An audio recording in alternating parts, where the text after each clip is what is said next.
think an important thing to remember when approaching any calisthenic exercise is understanding fundamental concepts about leverage, and I think the best way to demonstrate that is during a human flag. When we're doing a flag, you can see quite obviously that there are peak points in leverage. There's particular portions in the movement where we're going to experience resistance more so than others. So when I'm in my full flag, when my body is parallel with the floor, that's when I'm experiencing the most resistance, and that's when the force on my upper arm, my bottom, my midsection, my core is going to be really substantial. So what I want to do, if I'm approaching this from a fundamental level, is not necessarily go right up to here. Okay, it wouldn't make sense to go into a gym and throw all the plates onto a bar and expect to pick it up. So when people go and they try and kick up into a full flag, from the get-go, there's a fault right there. We can experiment with so many other degrees here. Okay, resistance is going to be experienced exponentially more as we get to that midline, and then once we break that midline, resistance is diminished once again. Okay. The resistance that we experience. Okay, we get greater leverage over our lower body. So generally speaking, if I want to approach this from a concentric standpoint, I can kick up into a flag, okay, and then I have concentric action where my muscles are going from a state of the relaxed into full flexion. Okay, opposingly to that, I can go from a eccentric standpoint where if my legs are above me and I'm supporting myself from a flag, I'm going to a point of flexion, okay, and the flexion is increasing and then it diminishes. Okay, so we can approach that eccentrically, concentrically. We can experiment with static holds depending on what's available to us. So I'm going to show you guys a couple of different modifications for this particular movement, some drills I like to do with my clients. I know it'll be able to help you guys out as well. Okay, first thing with the flag is making sure that we find a hand positioning that suits us. Okay, this one is just about perfect for me. Okay, both of my arms are able to be fully extended. Okay, I'm going to start here and I'm going to work on just kicking up. And I want to just get a little bit of lift, so I'm not experiencing force for any extended period of time.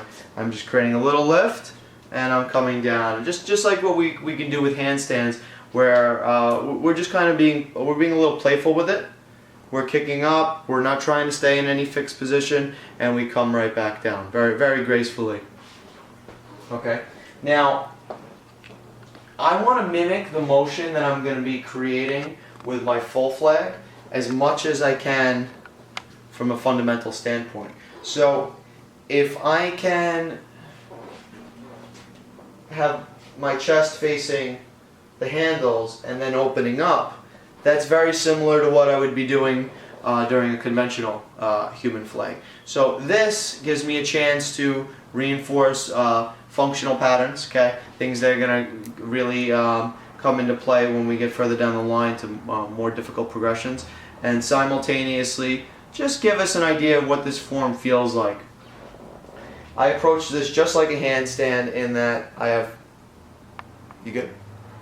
approach this just like a handstand in that this leg is going to swing back, okay, and kick up, and then I have another leg that's going to be pushing off of the ground. Okay, so we have one leg creating momentum and we have one leg creating force, creating a little bit of a hop. So if I swing back, open my hip up, and what I'm really trying to do is stack my shoulders and my hips. So creating stacking here and creating stacking at the hip.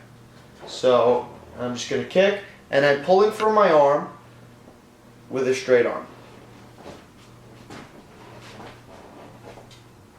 And I really mean being playful for this. Okay? I'm not trying to stay in any fixed position. Notice I had my legs straddled. I didn't even try and bring them together. We're not trying to maximize resistance right now. We just want to understand the form. Okay? Going back to earlier with the kind of the example with the deadlifts. The deadlift, I can always strip that bar down. I can have somebody do it with a broomstick, and they can still understand the concept of that form with no resistance. Okay? This is very different in that we still have to use our entire body regardless of the modification that I'm doing for a flag. So by doing this and kicking up, we're just creating lift. Okay? We're just creating a little bit of lift, and we're able to get a feel for what it's like to catch some air. I certainly don't want to increase resistance on this particular drill because that doesn't serve us any purpose. For this, once I start getting a little more comfortable with it, I'm going to try and kick up harder, but I'm still going to keep straddled for now. And I'm going to try and catch a little more air, maybe hold it for just a split second. The reason why I keep talking about keeping your elbows extended is this bottom arm is my support. Okay, for all intents and purposes, this arm needs to be extended at all times while doing a flag. Okay, so what I like to tell people to do is kind of roll their elbow in, fully extended. Okay, that's our support. Now, an equal amount of force needs to be created with our upper body, and our upper arm is pulling.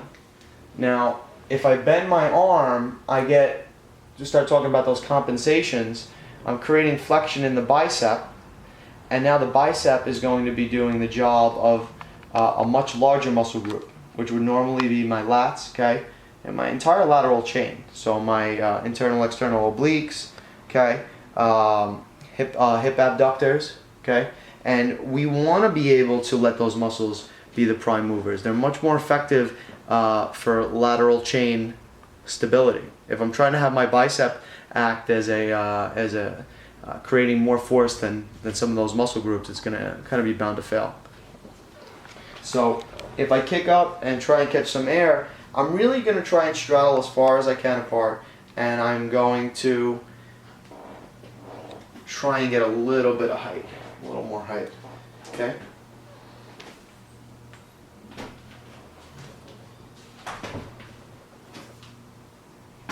Okay? And that's more of a drill. Could be, depending on where you're at, that might be enough, and you might experience a little bit of the strength training component there. Okay?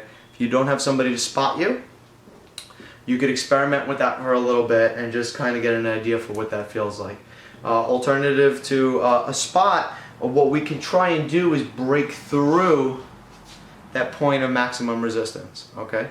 So what I tell people to do is kick up and try and drive their heels into the ceiling. Now, I've seen people kick up with their legs in front of them.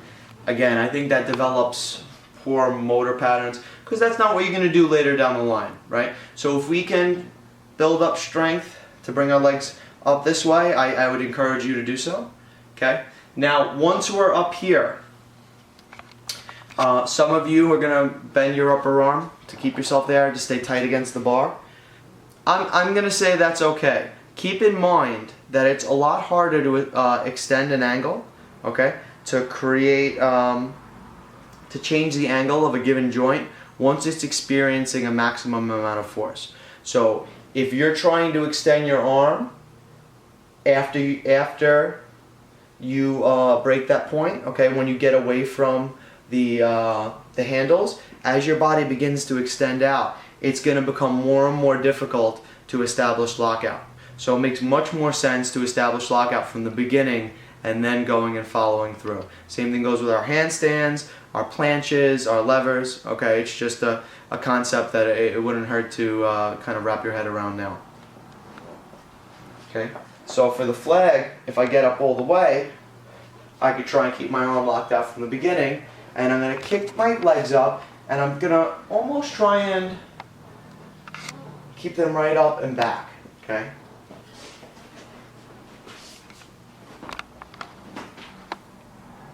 Okay, if you can, you could support yourself like this.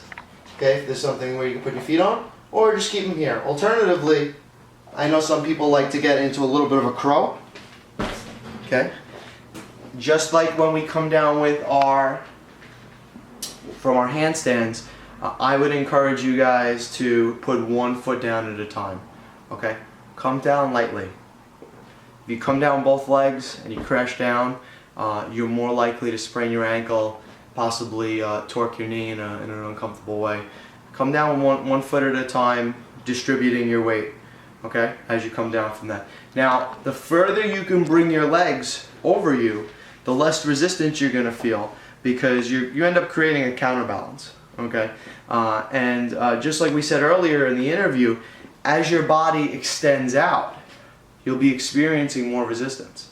You'll be experiencing much more resistance, exponentially so. I mean, the slightest bit of extension of your body is going to create much more resistance for you as a practitioner. Okay, so you can play around with those tucks. I've seen people just hop up into a tuck from here. Okay, and fight it down like that, and work on your eccentrics and concentrics that way. Okay, before trying to bring yourself out and lowering yourself down and staying in a fixed position. Okay, once we move outside of the tucks, okay, then we can experiment with straddles, coming down with a straddle, and then ultimately coming in with one knee in, one knee out, and then ultimately our goal of both legs out. Okay, now something to keep in mind is that body positioning that I was alluding to earlier, where I talked about stacking your shoulders and your hips. Okay, it's very easy, and you see it often, and I'm guilty of it, doing it sometimes myself because it's just a bit more of a comfortable position. We kind of tilt ourselves up slightly, right? We lose that stack, and what does that end up doing? Okay, besides not being as aesthetically pleasing, it creates more dependency on the abdominal wall, okay, the rectus abdominis. Now, the problem with that being, one, it's I think calling it, well, they're saying it's a true human flag or not is more of a case of semantics, but I think if our intention is to create transverse development, unilateral development, it would make much more sense to kind of keep those hips square and make sure that we could stay linear without having to torque ourselves up. Okay, it also kind of puts the lower shoulder in a bit of a it definitely puts the lower shoulder in a little bit of a how would you put it? It's off. Yeah, off. It's almost hyperextending or twisting in ways. Exactly. It's certainly not creating stability. Yeah. So with anything that involves balance or like structural integrity, stacking is going to be our best friend. Yep.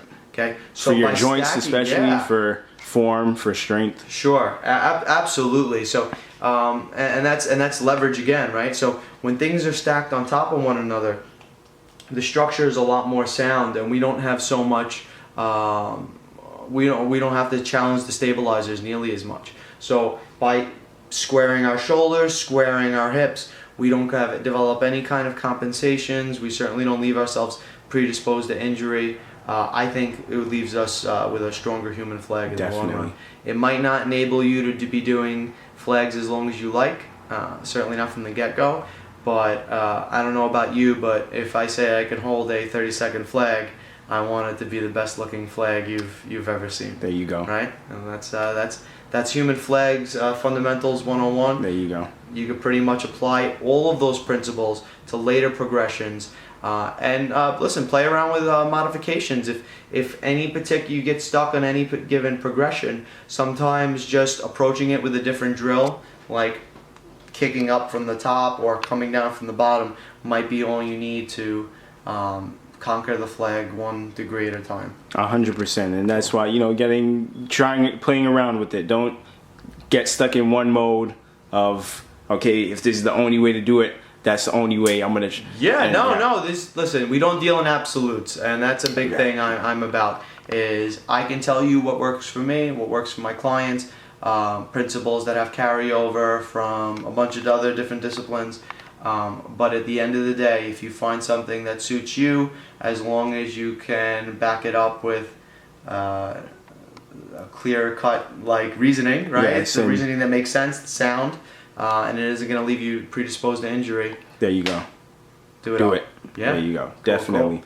So thanks again for that wonderful detailed tutorial. Thank you guys. Thank you very much. Thanks Appreciate for it. listening. Yes, sir.